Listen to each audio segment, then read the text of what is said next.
Welcome back to the epic block of the month. We are on month number 8. This is an incredible pattern designed by my dear friend Charisma Horton. We're making these really cool fill-in units. We've got lots to do. So are you ready? Let's get started.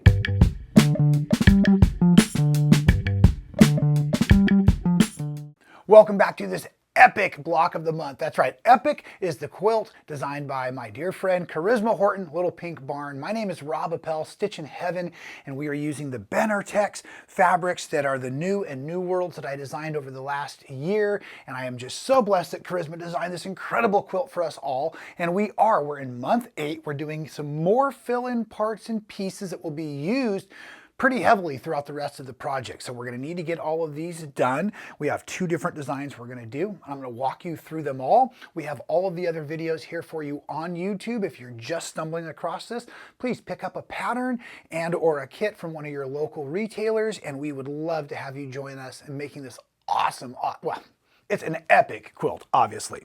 So like I said, we are now on page 14 of our instructions, and we're doing some randomized blocks that will be used and built to fill in with a lot of the parts and pieces. I'm thinking it's probably easiest for you all to see. These are some of these gap blocks that are going to come in here to help us bring other blocks together. It's really, really cool the way Charisma uses these in the designs.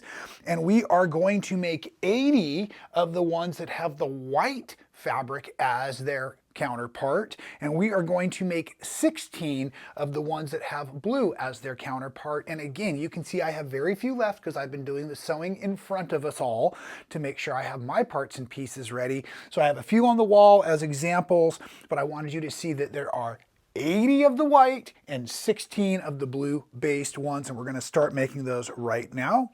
You have 2 different size squares from your cutting instructions, and we are starting with those larger sizes, and we're going to be drawing diagonal lines on half of those. The smaller squares will be used in the next step. And this is a tip I started pointing out last month, I believe, because we've been doing so much marking. When I use a chalk pencil, it often gets a little dull or blunt. So instead of putting my ruler right on the very corners, I put it in just the width of that pencil, so that way when I just gently drag my chalk line, I'm getting more of a true center marking. And those pieces there are going to need to be marked this way for our, yep, you guessed it, we're going to make some more half square triangles right now, as if we hadn't made enough already. But these ones, like I said, are just the base parts as we're going to add them to our other background fabrics here in a few moments. As we get ready to stitch these, of course, you're doing all of them at once, so please do your chain stitching and save some thread, save some time, save some energy. You'll sew down one side of your chalk line with your 1/4 inch mark, and then as you do all of those, of course, I recommend with the chain piecing that you do all the blocks on one side, cut them, spin them. I like to kind of reorganize them and then spin them so I'm ready again.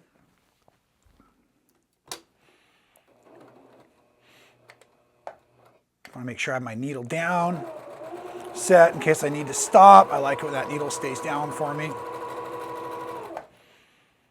And here we go again, last piece for us today. On this part, don't panic. We're going to finish the instructions. Don't panic. Of all the carefree quilterness stuff I do, not finishing the instructions for you all would probably be a little too far into that carefreeness. Okay, so now we're going to use a ruler to protect our hands. We're going to drop that basically corner to corner or right along that chalk line. Basically, it's a guide, folks. Do your best, but it's not really the end of the world if you now are not cutting exactly on that, because it's all seam allowance. And I thought I just checked that darn thing.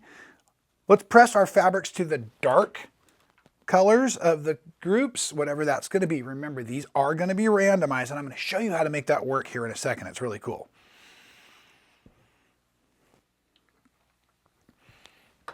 Okay, then like I said, to make sure it's randomized, now I am going to add it to my other squares, but I have more of the white than the blue. Did I mention we're going to make 80 with the white and only 16 with the blue?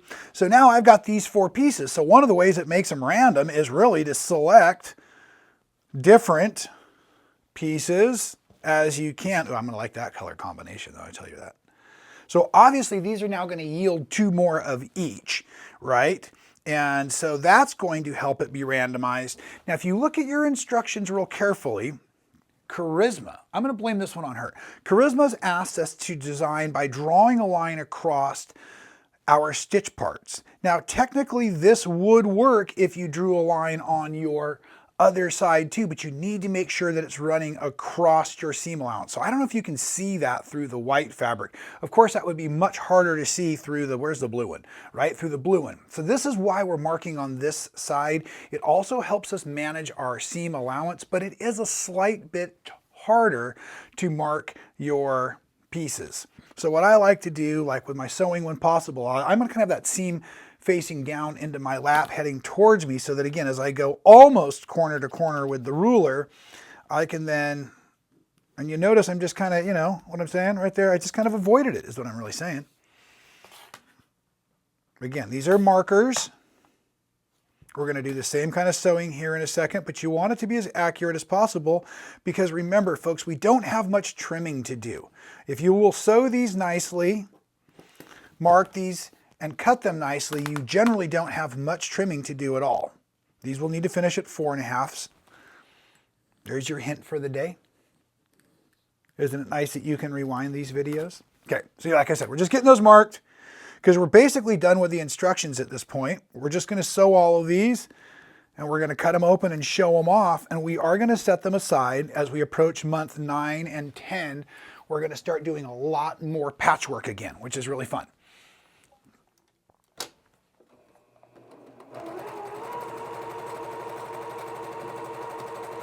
So like I said before, for your chain piecing, sew as many as you have, all on one side of your chalk line with that 1/4 inch. Then grab your other parts and pieces, you know what I'm saying?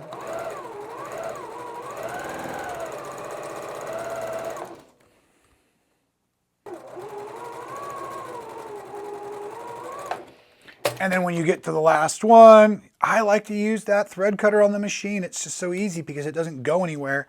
Rotate your blocks and do it all over again.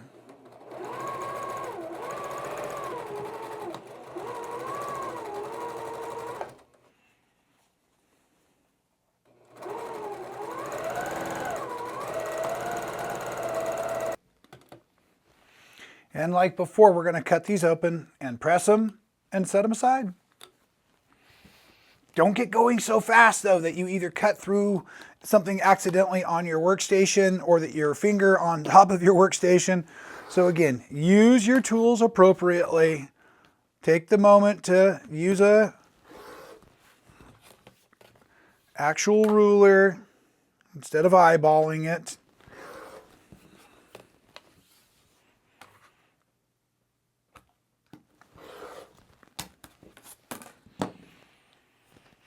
And now for these parts and pieces, it's going to be easier to press into the solid than into the patchwork. So really you can do that. I mean, at this point, like I've done in a couple of the other videos, I've let the seam versus the color win the tug of war on pressing. And you're now going to see again, I've got a lot more of the ones that have the white base triangle than the blue. You'll need 16, if I hadn't mentioned this before, of the blue and 80 of the white. And please let us know in the comments below what you're thinking of this awesome quilt along. Of course, I know you love Charisma's patterns. That's a no-brainer. But are you enjoying the videos? How's the pace? How's the instructions? And personally, how is your sewing going? Are you caught up? You should be, because why would you not want to be at pace? Because it's just going to get more fun from here again. I know we've had a few work months, and I was telling you to let those be casual, but at this point now, folks, you want to be caught up because we're going to start knocking out the rest of these incredible blocks all together over the next few months, and I will see you here on YouTube. Thank you again for joining us for this epic block of the month by Charisma Horton, using the Benartex New and Newer Worlds fabrics by yours truly, Rob Appell. We'll see you real soon.